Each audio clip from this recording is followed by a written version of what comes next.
This week, the podcast is back with a look at wrestling streaming services, the highlights of SummerSlam weekend, and a chat with Todd Joerschel of Filsinger Games. Don't cross the streams, it's Occupy Pro Wrestling.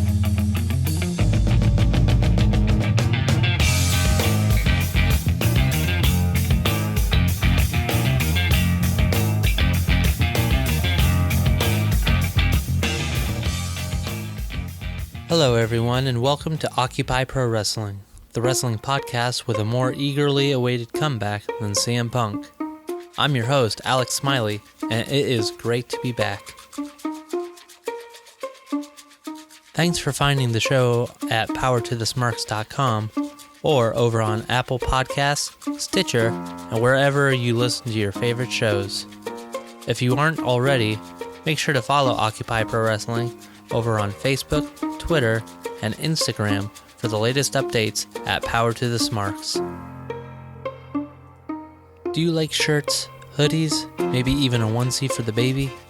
We have all that and more at What a Maneuver, where you'll find 4 different designs, including the newest one inspired by Snick, the aptly named Smark. Check it out at whatamaneuver.net under Occupy Pro Wrestling. If you like what you see and hear with Occupy Pro Wrestling, consider becoming a supporter over at Patreon. I'll give a shout out to anyone who supports us on the show, the site, and the social media, and those who support us at the provider level or higher are in for a treat with some great bonuses like sneak peeks at new merch designs, new video content in the works, and even free goodies.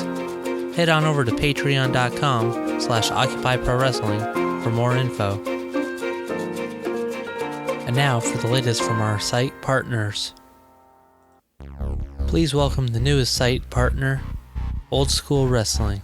It's an e-fed with an old school flavor and an amazing community I've been a part of for nearly 2 years. We're on the road to invasion, and there are plenty of twists and turns in the story. Come check it out at weareosw.com. My friends at the MFX podcast have their latest episode up now, featuring a chat about Donald Trump, Glow, a preview of SummerSlam, and more. Check that out over at mfxpodcast.com. The Wrestling Mayhem Show keeps a steady stream of video and podcast content, and this week is no different. Check out the latest, including a chat with Katie Arquette on the Indie Mayhem Show and much more over at wrestlingmayhemshow.com. The Indie Corner looks at independent wrestling in the UK and around the world, and this week features articles on Defy Wrestling and Over the Top Wrestling. Check that and more out at theindycorner.com. Single Leg Takedown has new articles up, including several surrounding SummerSlam, like the top 5 tag team matches, and a look at what would have happened if Stone Cold's career ended at SummerSlam 97. Check this out and much more at sltdwrestling.com. My buddy Sean has new videos with interviews and reviews, both in and out of the hot tub, over on his Facebook page and YouTube channel, so be sure to check that out at Deshaun's 2 Cents on Facebook, Twitter, and YouTube. Have you played 80s Mania Wrestling? It's an amazing card-based simulation centered around the most popular decades in pop culture, and now it has a sequel, 90s Extreme. Look for both of those on the App Store and Google Play. What a Maneuver has new merch up every week, and to keep track I've begun writing a new column on the website called What a Maneuver Wednesday. Check it out every Wednesday at the Occupy Pro Wrestling website, and then head over to whatamaneuver.net for the latest merch. And now for this week's topics. What a crazy weekend it's been, right? SummerSlam has come and gone, and everyone's talking about the fallout from the biggest party of the summer. I'd like to thank everyone who sent in their picks for the return of the Pick'ems League, covering 3 different shows from the weekend. Ring of Honor had a special tour of the United Kingdom as part of its War of the Worlds brand, and Night 2 in Liverpool was streamed live on iPay-per-view thanks to Fight TV. Some of the highlights include Los Ingobernables de Dupont defeating the Bullet Club on Night 1, Kushida retaining the TV title against the likes of Titan, Marty Scurll, Hiromu Takashi, and Dalton Castle over the course of the weekend. Cody retaining the ROH World title against Sonata on Night 2, and the Bullet Club of Hangman Page and the Young Bucks defeating Dalton Castle and the Boys for the ROH 6-man tag titles on Night 3. Also noteworthy is the fact that Castle confronted Cody after the world title match on Night 2, establishing himself as a threat to the American Nightmare. NXT TakeOver Brooklyn 3 took place on Saturday night and was a top show all around. Highlights include Andrade Cien Almas defeating Johnny Gargano, Sanity picking up the tag titles in a surprise win over the Authors of Pain, only for both teams to be laid out by Bobby Fish and Kyle O'Reilly after, Asuka once again defeating Ember Moon to retain the women's title and her undefeated streak, but apparently being injured in the process, and Drew McIntyre defeating Bobby Roode to win the NXT Championship, only to be laid out by the debuting Adam Cole, who has made an apparent alliance with his fellow ROH compadres Fish and O'Reilly. Overall, an amazing show from the yellow brand of WWE. Sunday gave us the biggest party of the summer as both Raw and SmackDown Live presented SummerSlam. Highlights include The Miz and his Miztourage beating Jason Jordan and the Hardy Boys in the kickoff show, and a string of title changes which saw only AJ Styles, Jinder Mahal, and Brock Lesnar actually retain their titles. To top it all off, the last couple days have seen an interesting shakeup with the WWE roster, in which we saw John Cena go to Raw, Bobby Roode make his SmackDown Live debut, and Enzo Amore heading to 205 Live. It's been a very interesting week to say the least. What did you think of the shows from SummerSlam weekend? Let me know on Facebook or Twitter at Power to the Smarks.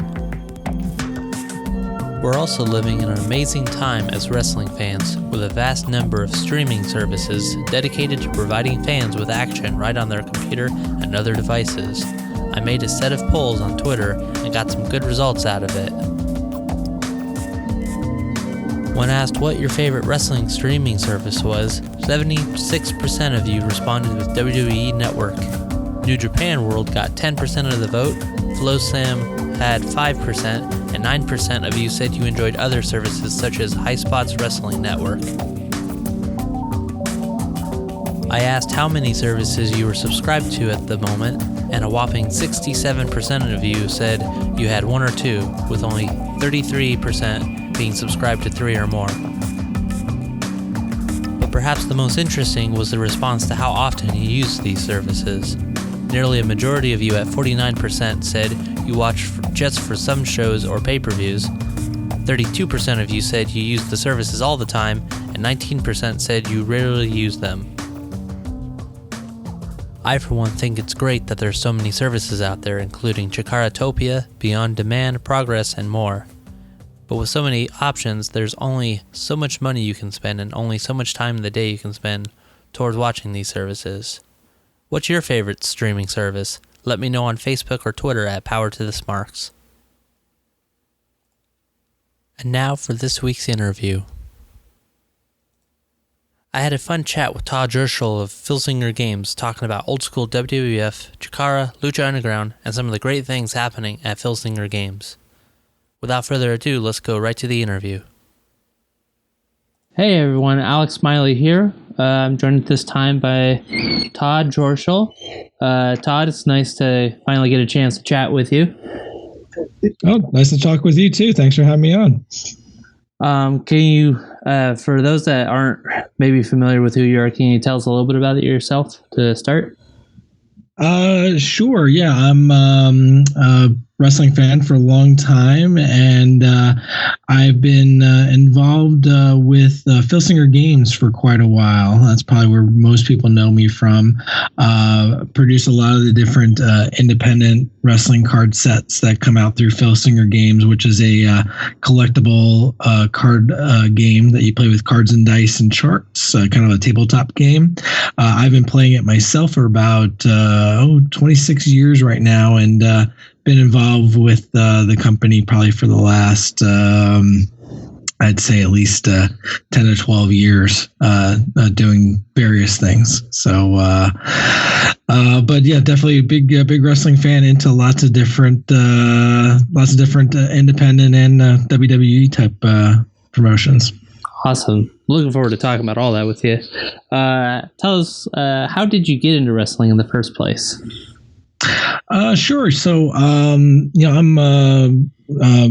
product of the 80s there. So, when Hulkamania was coming to prominence back in the mid 80s, if you remember, there was a TV show on Saturday mornings called Hulk Hogan's Rockin' Wrestling.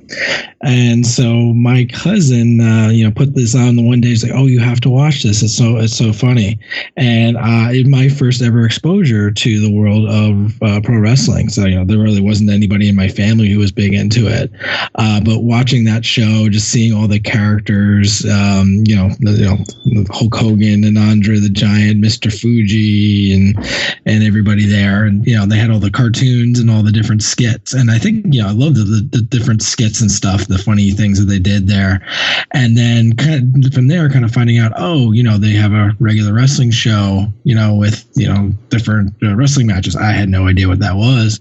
Eventually started watching that on a regular basis on Saturday mornings, WWF, in the New York area. That's what you mostly had exposure to.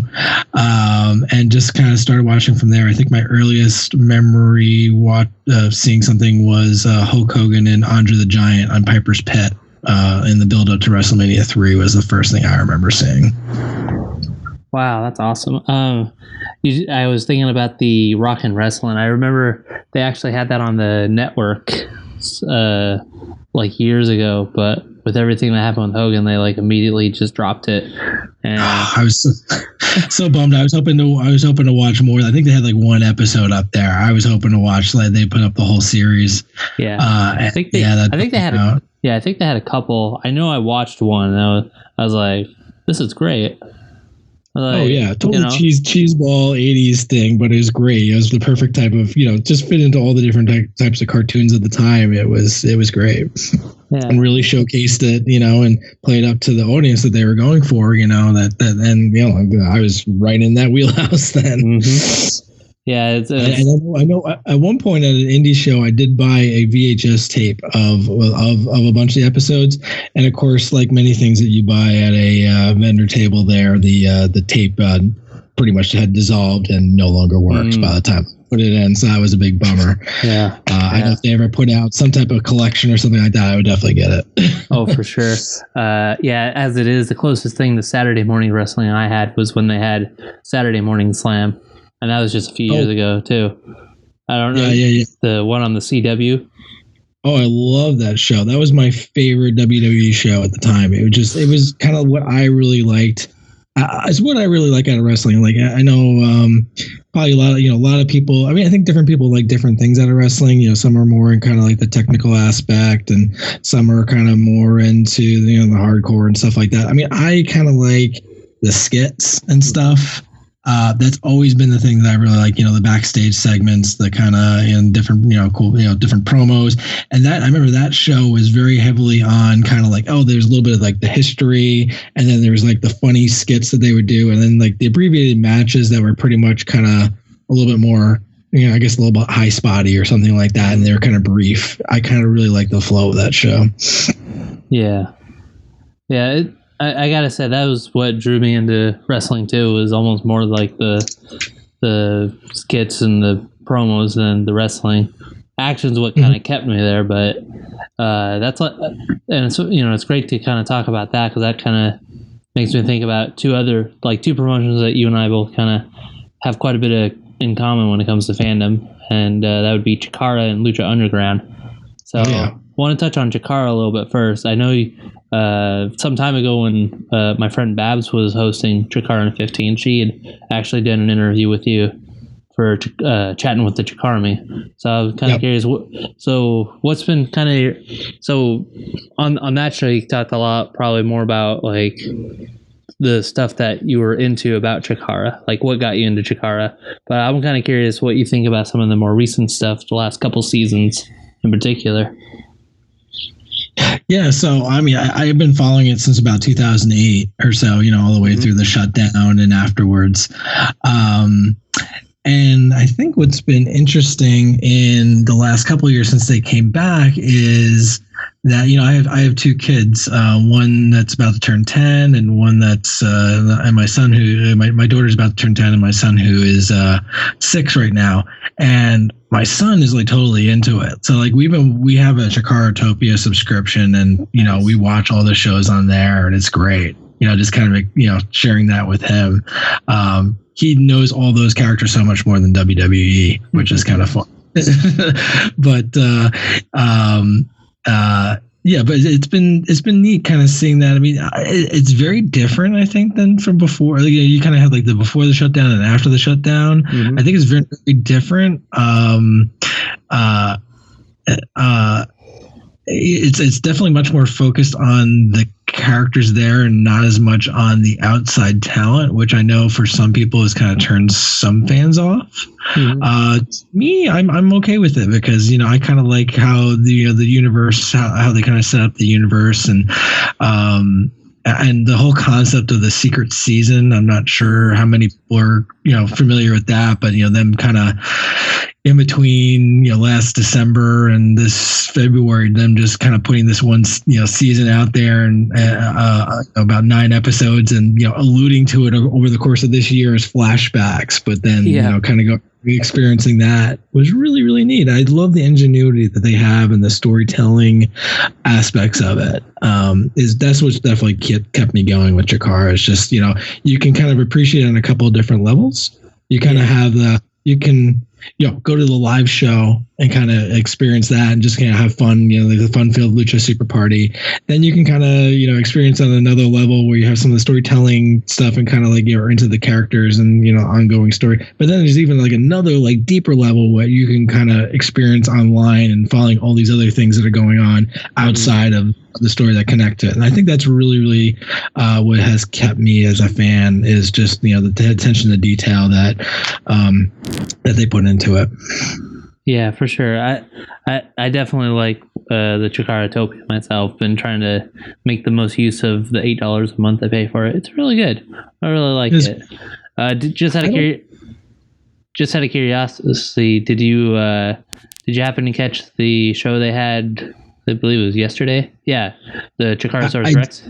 I did. We just watched it today. I wanted to make sure I watched it before we talked, just in case. We did watch it there. I was traveling yesterday, so I didn't get to watch it live, but I did watch it earlier today. My son and I did go through it. We fast forwarded through a little bit towards the end just to make sure because I don't always watch every second of every Juan Francisco match. I love Juan as a character, but sometimes the matches don't always hold my interest, and definitely don't hold his interest. So we kind of focus more on the hermit crab and the and the fire ant and stuff like that if we can. So oh, for sure. Yeah, it was a very interesting experience for me. It was my first. I think it was like the first time. It was the first time since the first live special they did that I'd had a chance to. Yeah. Well, no. The first live Chikaratopia one they did, the first official one, the No One's First and Your Next, I think it was called. Like they were hyping that up as the live Chikaratopia like network special, and I watched that live. That was fun, and I watched this live. That was also fun. But it was very interesting to kind of see what was going on. Like, it's neat, yeah, and then the whole thing with Ophidian there. Ophidian is actually him and Hermit Crab are my son's favorites there. We always see Ophidian there, but it was really neat kind of seeing the impromptu sarcophagus match, and then the whole thing leading with the whisper and everything that's been going. Tying everything together, I could kind of see where things are going. It was kind of cool seeing, from him, just his, oh my gosh, what's happening? Where are they going? Why is he taking it away? It's neat how they wrapped some of that into there and kind of see where things are going and leading up to the season finale, and seeing things like Dasher Hatfield finally turn things around. He's been kind of struggling, and I kind of thought for a little while ago that Dasher is going to be the guy who kind of finally beats Juan Francisco at the end of the year, and this is kind of the first step towards him turning it around. And you can kind of see them building up. Now is kind of where they're building up towards the end of the year. So, for sure. It's a nice event. Yeah. I was thinking about that Dasher promo after his match, though. Any kids know what a slump is? None of them seem to know. It's like, oh boy, here we go. But yeah, for sure. That was definitely a fun show to watch, and kind of glad they've been really bumping things up. I was watching it with my dad on the television because we threw it up on the Chromecast. So I was trying to explain some of that to him. So it's fun. It's fun to explain stuff like that, especially when it's so different from WWE and some of this other stuff. Oh, totally. And I said, I think I really give Chikara a lot of credit. I know last year when they were kind of emailing out to people who kind of tried Chikaratopia. I was like, what did you think? What would bring you back and stuff like that? And I kind of wrote back. I'm like, well, if you had a lot more live stuff and things were coming out sooner, I'd be willing to pay there. And to their credit, they did that. So now. A lot of stuff. This is like a new thing that's drops new every single month. Whether it's Hour of Power, whether it's a live special, even the Father's Day thing, the Johnny Kidd Invitational, they just announced a week out and then put it on live there, and that was awesome. Yeah, really great show there. And then the other shows, they come out pretty soon thereafter. I think usually maybe about like a month after they're released. Or a VOD sale. Yeah. So it's great. It's a definite change of pace from original. I think it was like 6 months or something like that after. 6 months. And at that point, I'm like, at that point, it's old news. Yeah. I watched some of the Anniversario that came out. I would have loved to watch that a little bit sooner. But it's like, and they got me $8 a month. They definitely have that, paying, and then you have your kind of next level fans who want to see stuff right away, who are going to pay the $10, or whatever it is for the VOD, when it comes out earlier.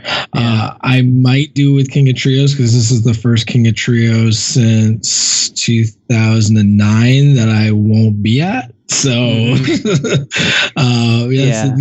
luxury of living on the East Coast is getting to go see that every year. At least I try to go to night 3 at the minimum, and hopefully like one of them.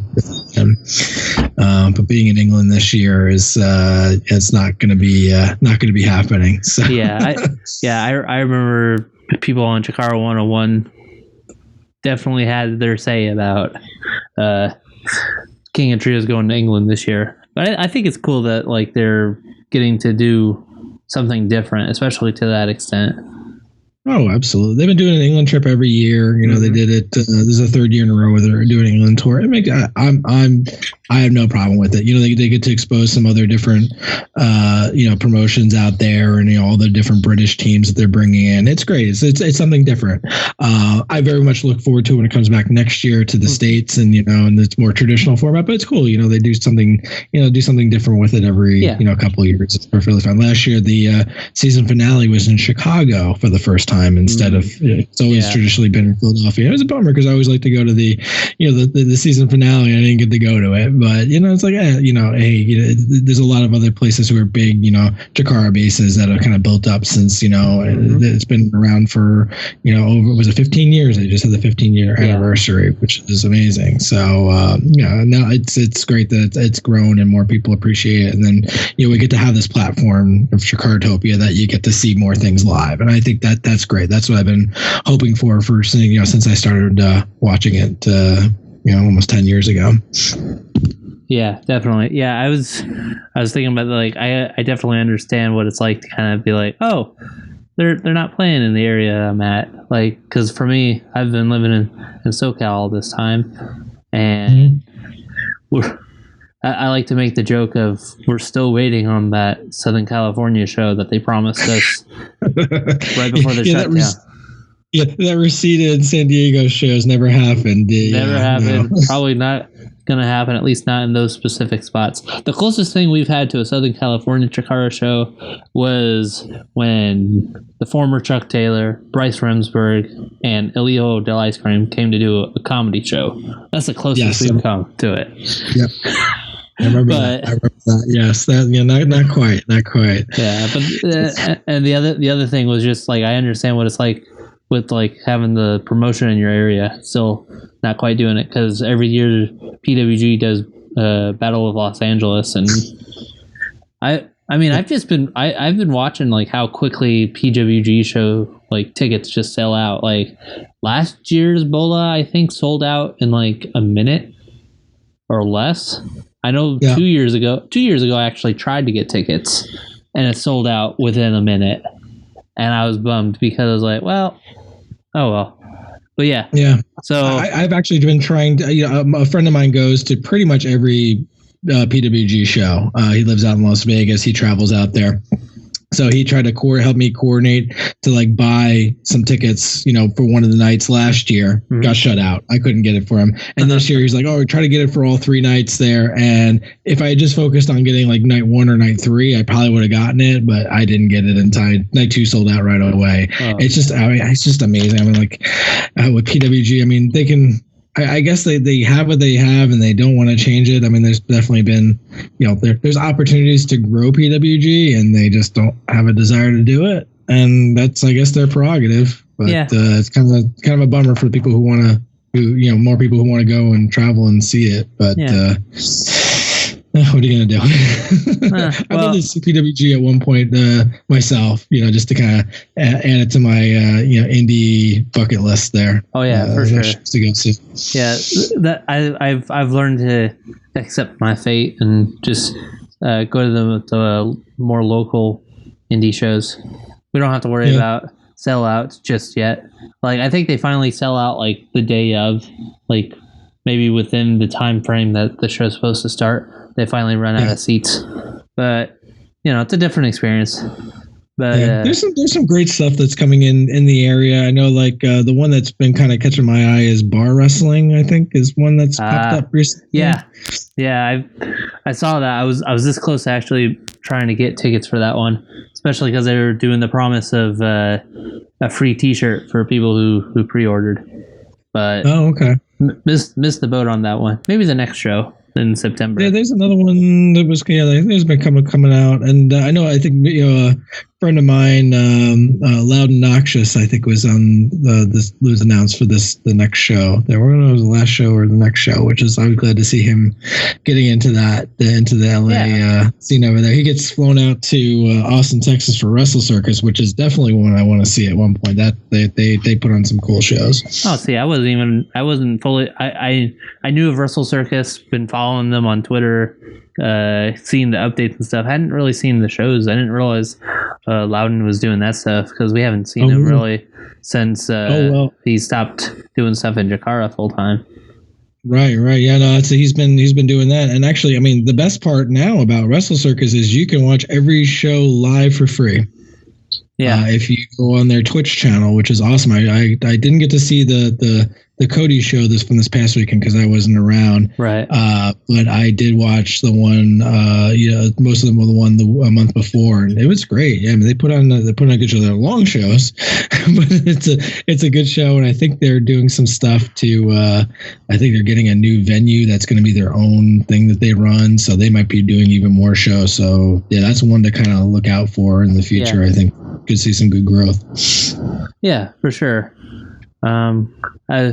So kind of on the flip side of Chikara, or I like to think of this promotion as sort of the flip side, the other side of the same coin as Chikara, and that would be Lucha Underground. Yes, I remember Babs referred to it as the Dark Chikara, which I thought was a good way to say it. Yes. Yeah. So, what have you been thinking about Lucha Underground? Are you like caught up on it, or are you? Oh, absolutely! It is the one. One show I watch every week that like I have to watch like that night. I'll still keep tabs on WWE and fast forward through a good portion of it, but Lucha Underground is the only one I kind of watch all the way through every week. I don't have it on my local cable company. So I actually do have Sling TV primarily just to watch that. Nice. It's worth it that much to me, and I do use Sling for other things now as like a second TV and stuff like that, which is nice to have. But yeah, that totally hits all the things I really enjoy. With just the kind of the ongoing storytelling. I know some people aren't into it. I think some of it's cheesy with some of the sci-fi and stuff, but as a Champions of the Galaxy player from Filsinger Games for many years, I definitely enjoy my sci-fi and wrestling together. So to me, it perfectly works fine.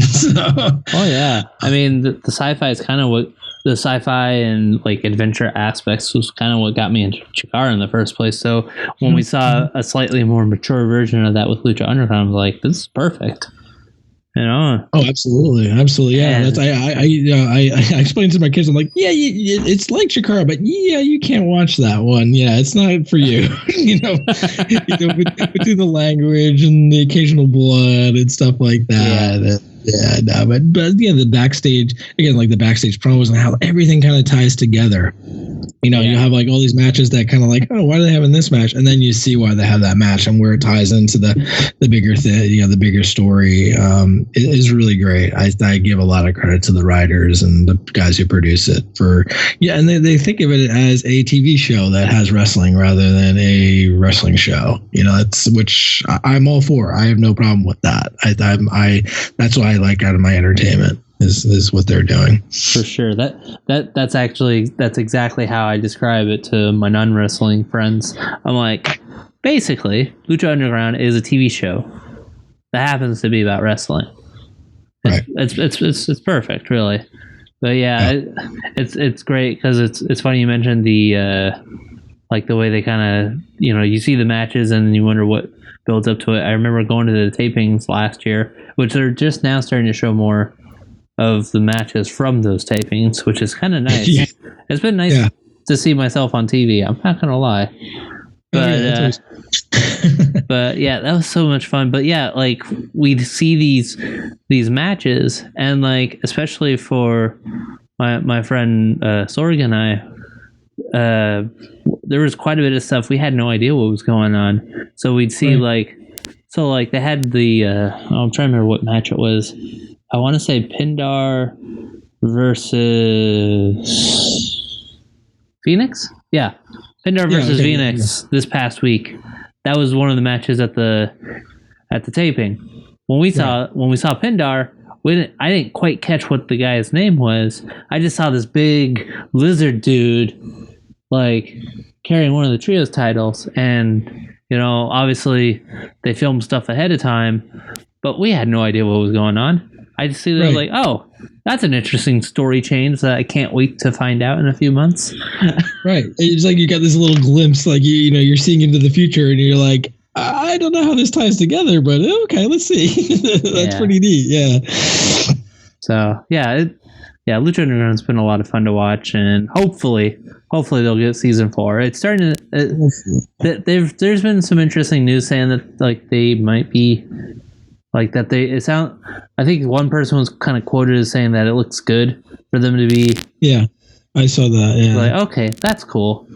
I also saw the bit. And I know there's been some complaints with some of the guys, that they're not able to do other things and whatnot. It's I can kind of see that. I mean, the whole thing, I know from what I understand, I think a lot of the guys were kind of signed to 7-year deals, which is typical for a TV show, not typical for wrestling. Again, which is they're running it as a TV show, not as a wrestling promotion. Yeah.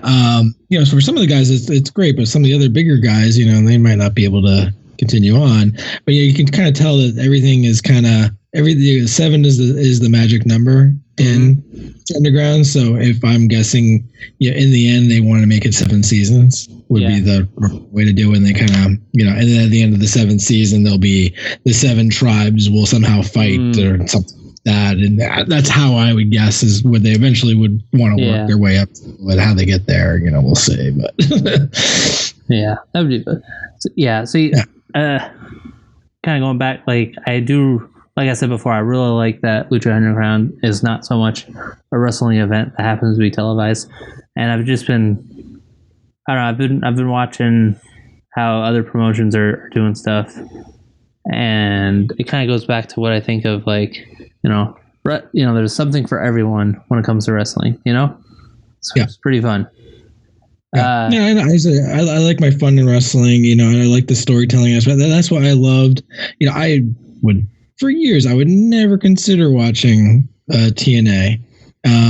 But when the whole Broken Hardy stuff came in, I was riveted. I was watching it all online. I wasn't necessarily watching it on TV, except for the Total Nonstop Deletion, or no, I think whatever the one that they had, on the whole show on the compound. That was the only one I kind of watched. Right. Other than that, I was kind of watching a lot. But that's what I love. It's it's fun. It's like weird storytelling. And just kind of that's the type of thing I really enjoy out of my wrestling. And you have the wrestling part of it, but I like all the story that surrounds it is really what keeps me going on it. Yeah, stuff like that's fun. And it's funny you bring up the Broken Hardys, because I've just been kind of watching how the Hardy Boys have been kind of trying to sneak some of that stuff in since they've been in WWE. Right. Well, now the last week they've woken. Yeah. So they might get around the whole broken thing by kind of changing around a couple of words, and we'll see how things go. We will see what happens. We'll see what happens. But, I don't know. It'll be interesting how that kind of fits within the WWE, because they definitely had a lot of creative freedom where they were before, which that's it's one whole thing. When it comes to any kind of entertainment aspect, when you have people who creators who have a lot of freedom, you get some pretty neat stuff. But when like you have like network TV shows that have a lot of authority over them and kind of pin them in, like you'll see on certain network sitcoms versus like cable sitcoms where the creators have a lot more freedom. It'll be interesting to see, under the WWE umbrella, will they have the same type of impact, no pun intended, of this, by doing this. It'll be interesting to see. For sure. It's going to be a lot of fun. I'm going to transition from that a little bit here. I want to talk a little bit more about the work you do with Phil Singer Games. I've really been loving some of the stuff I've been seeing lately. What in particular, there was a set that was set up recently. I'll get into that in a little bit. Can you tell us a little bit about how you got started with Phil Singer Games? Sure. Well, as I said, I've been playing it for about 26 years now. I started in 1991. The company started in 1986, actually, with the Champions of the Galaxy game, which is kind of a sci-fi pro wrestling storyline set 100 years in the future. I've been kind of, have an ongoing promotion there. You kind of have all the different characters, which in the story, again, very storyline centric, that, the characters kind of age and kind of change gimmicks, and new guys come in and new feuds happen, and you kind of play it out within, you're kind of like the booker with that. And so I've been playing this forever. Every year there is a game fan convention that a bunch of people get together, and we play.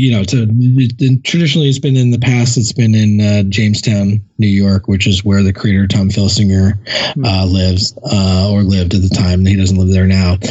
We did return this past year, just as a kind of a special one there, but we've been kind of traveling it around. But I started going to that and getting more, getting to know Tom more and whatnot, and then eventually started helping him run the convention, and then that kind of blossomed into kind of helping run more aspects of the business. And one of the things that started before I started being more involved is the Legends of Wrestling, which is kind of more of the second thing. It was more the real wrestlers, but more so from the past. So you'll see a lot of like 80s wrestlers and 70s wrestlers you'll see in there, and even back to like turn of the century guys like Frank Gotch and George Hackenschmidt. The whole kind of history of wrestling is represented in the Legends of Wrestling game, which is really neat. We added some cool names, like Buddy Rogers is in it, Lou Thez, Gorgeous George, so all those ones that you kind of know that were kind of like the pioneers. And then, kind of more recent guys in there, or like 80s guys like your Macho Man Randy Savage is in it. Ted DiBiase, and we have permission from everybody to do these cards. But the one thing I kind of saw is something that would be a good addition was the indie wrestling scene. So we started with one set called Legends of the Future, which we did back in 2000. I think it was 2008. We did that one, and we had some cool, great names in there like Claudio Castagnoli and Chris Hero and Mike Quackenbush and whatnot. And that kind of started us started me actually learning more indie stuff. So I kind of thought, it's a good thing to get into. I, at the time, really wasn't following much indie wrestling. I was pretty much focused on WWE as what I was consuming then. And that kind of started me getting into different things like, learning about Ring of Honor and learning about, eventually learning about Chikara. And I guess that was kind of more the avenue for me, but, appreciating Ring of Honor and all the other stuff that was going on. And then, I kind of took the helm of, developing all the different indie lines. And at this point now we have, partnerships with, Chikara was the first one we did, but then Ring of Honor, Evolve, and then a number of other different indie promotions, Shimmer Women's Wrestling, CZW. We just did a set this year for Beyond Wrestling out of New England. And we're trying to hit a bunch of different promotions, all the different areas of the country. Hope to, go international in the next year as well with a couple of different sets as well. But pretty much have a good portion of the independent wrestling landscape kind of represented in the game now, which is awesome. Lots of great guys that I definitely like. I know our fans really appreciate it. I think our fans have also have come to learn more about these wrestlers from the game as well, and have started getting into more different promotions, which is really neat. Oh yeah, for sure. I was thinking about all the different indie promotions you mentioned. I remember being really excited when they announced the Championship Wrestling from Hollywood at the time. Yes, that was fun because I've been following that brand for a little while now myself. So when there were some cards made, I was like, oh, this is great. I think Willie Mack was one of the cards in there. Yeah. And it's so cool to kind of see him like go from doing that all the time and like to what he's doing now with Lucha Underground. It's just a lot of fun to kind of see him grow, just because like I like one of the first indie shows I went to was in 2010. It was called Mach 1 Wrestling. It was out in Anaheim, and they were kind of partnered up with Championship Wrestling from Hollywood at the time. At the time, that was NWA Hollywood. But right. The first set we did was NWA Hollywood, and then it changed over. By the time we did the second one was Championship Wrestling from Hollywood. That's right. Yeah, I remember both sets because that's right.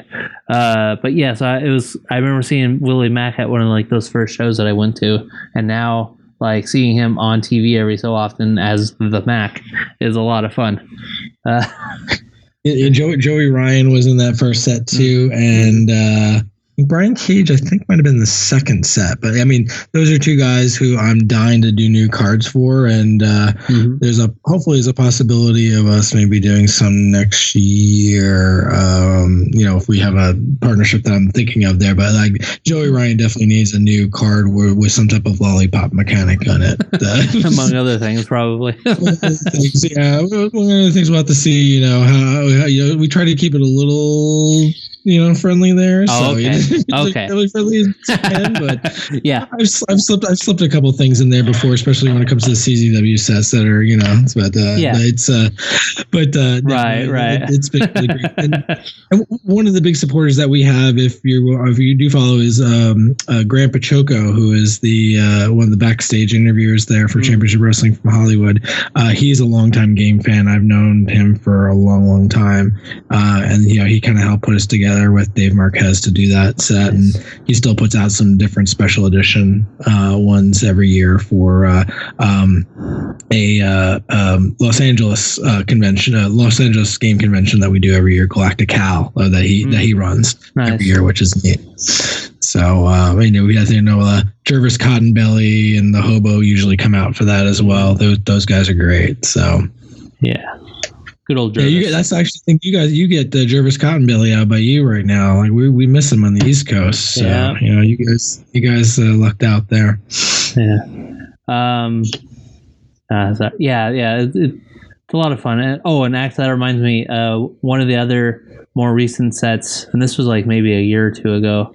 You can correct me on that, but trying to remember. 80s Mania Wrestling, which is the simulation kind of game that you get on iPhone and Android in them. I got to talk to them about kind of partnering up to kind of help feature some news on that. So when I saw that they got cards with you guys, I thought that was really cool. And it made a lot of sense since the game itself is kind of card based in a way. Yep. So Chris Oscar, who's the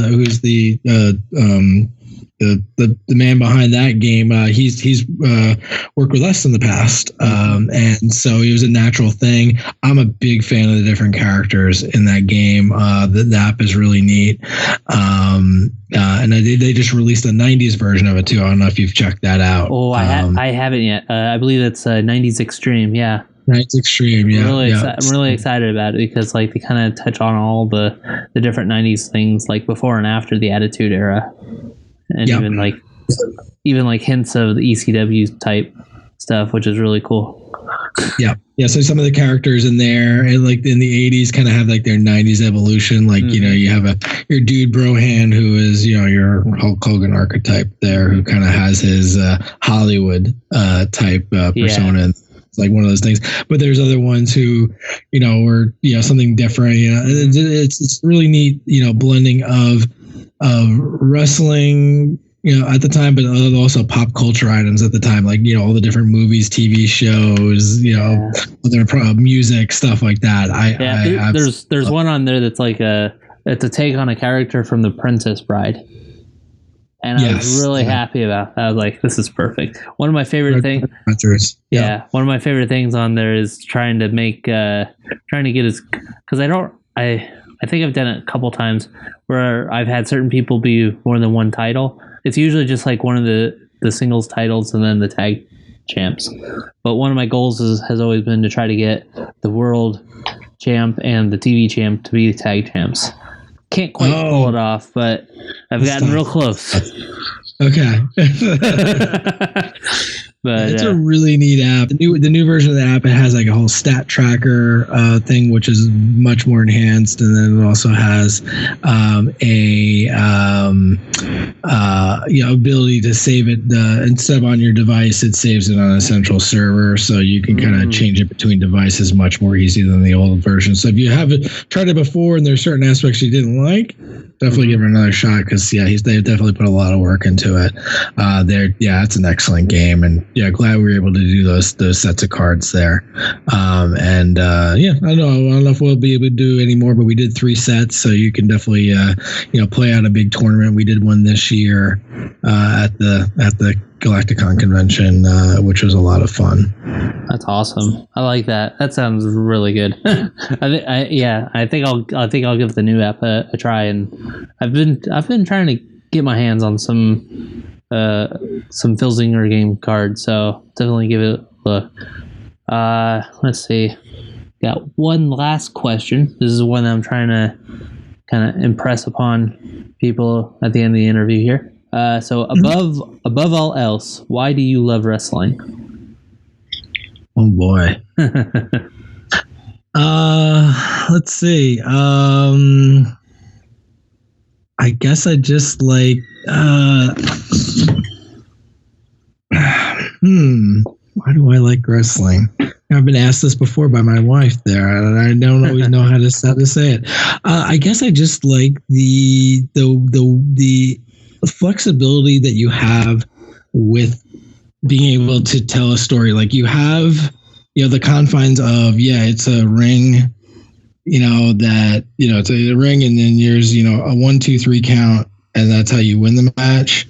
But it's really like being able to take that kind of art form and just kind of seeing what can be done with it is just really neat to me. Like, and it's just, how you tell stories around that, how you have developed different characters, has just always intrigued me. And, I think, again, playing the Phil Singer games and being, booking, through there has definitely, it makes me appreciate what other people can do. I mean, I've helped promote 2 shows myself. I don't know if I'll ever do it again, but I give a lot of credit to people who do that, because it's a lot of hard work to kind of have like, the managing of everything along with being able to tell a cool story. But the people who do it and do it right, it's just a great thing to see, because you can there's aspects of reality in it, but it's just, it's just total fantasy within that reality construct, and I think that's probably just what has appealed to me. That's awesome. Yeah, that's really great to hear. All right, well, thank you for the interview. Want to give you a chance to do some plugs. Where can they find you on the internet? Sure. Well, you can find my Twitter personally, which I don't usually use too much, but it's at Tourneymaster. But you can definitely follow everything with Phil Singer Games and everything I'm involved with there at Phil Singer Games on Twitter, or on our Facebook page as well, Phil Singer Games there, or philsingergames.com. We have every single Monday night, we do some type of teaser for some type of release that we have coming up. Right now we're working on releasing names for a set we're doing with Pro Wrestling International, which is mostly based out of the southeastern U.S. And have some pretty cool guys there, including Trevor Lee was the first name announced. And then actually, I'll let you know the ones that are going to come out tomorrow are going to be the Carnies, who are Kerry Awful and Nick Iggy, who, to my understanding, were guys who loved the game and were dying to get cards one day, and very happy to have cards for them, and they look awesome. Nice. That's always a cool aspect, is just seeing the reaction of guys seeing their art. And when it's just always really cool. I always get a kick out of that, seeing it online or giving cards to people in person. Always, makes me, it makes it worth it to me. To the time that I put in there is really neat to see that. So yeah, that's definitely the best place to get there. And then we have on philsingergames.com, you can get a bunch of different starter sets, including ones for Ring of Honor and Evolve, as well as our Best of Phil Singer Games set, which has kind of a mix of different guys from different eras. And we also have a starter set for Legends of Wrestling or Champions of the Galaxy. If you want to jump into that, you can do the original one from 1986, or jump into a more recent era, which we've started coloring cards in the last 10 years or so. But we can go the original black and white ones from the 80s, whatever way you want to go. And if you get that starter set, it has everything, like to start with the charts and instructions and stuff. Definitely is a cool thing to try out, whether you just want to look at it for the card art itself and have it as a collectible, or give it a shot. It's one you can play with a friend, or you can play against other people, and run a tournament, or by yourself, run a whole promotion. It's very flexible. They all play with each other. All the different sets are compatible, and really it's up to you what you want to do with it. It's a lot of fun. So hopefully you can try it out too, Alex. I will definitely do that.